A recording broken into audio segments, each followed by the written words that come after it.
حدیث شریف میں آتا ہے کہ اللہ تعالیٰ 4 آدمیوں کی بخشش اس رات بھی نہیں کرتے۔ کس رات؟ یعنی لیلۃ القدر کی رات، یعنی رمضان المبارک میں، جیسا کہ آپ نے ہمیشہ سنا ہوگا کہ ہر رات 10 لاکھ آدمیوں کی بخشش کی جاتی ہے، اور ایسے آدمی جن پر جہنم واجب ہو چکی تھی، اور ان سے فرما دیا جاتا ہے کہ جاؤ آزاد کیا۔ رمضان المبارک میں جیسے کہ بہت رحمت والا مہینہ ہے، اور آخری رات میں اتنے لوگوں کو معاف کیا جاتا ہے جتنے لوگوں کو یکم رمضان سے لے کر آخری رات تک معاف کیا جاتا ہے۔ تو اللہ اکبر، اتنے لوگوں کو آزاد کرنا یقیناً یہ رب کے غفور الرحیم ہونے کی بہت بڑی واضح نشانی ہے۔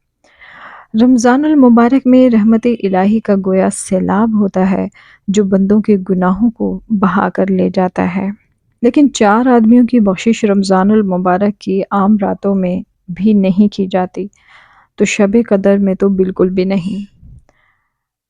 ان سے بڑھ کر بدقسمت کون ہوگا؟ شب قدر میں جبکہ اللہ کی جانب سے معافی کا اعلان کیا جا رہا ہے کہ ان کی بخشش نہیں ہوگی۔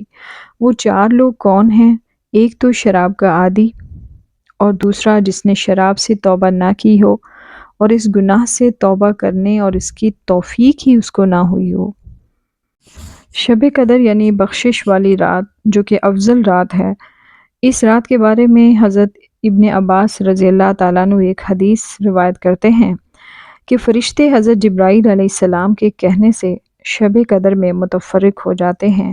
کوئی گھر چھوٹا ہو، بڑا ہو، جنگل ہو، یا کہیں سمندر کی طرف بھی کوئی انسان سفر پہ ہو، یعنی بحری سفر میں ہو، تو جس میں کوئی بھی مومن ہو تو فرشتے ان سے مصافحہ کرتے ہیں، صرف اس گھر میں داخل نہیں ہوتے جس میں کتا یا حرام کاری کی وجہ سے جنبی یا تصویر ہو، یعنی زنا کار یا جو ہے تصویر باز، تو ایسے لوگوں کی بخشش نہیں ہوتی اور وہ اس رات محروم ہو جاتے ہیں، رحمت کے فرشتے ان کے قریب بھی نہیں آتے۔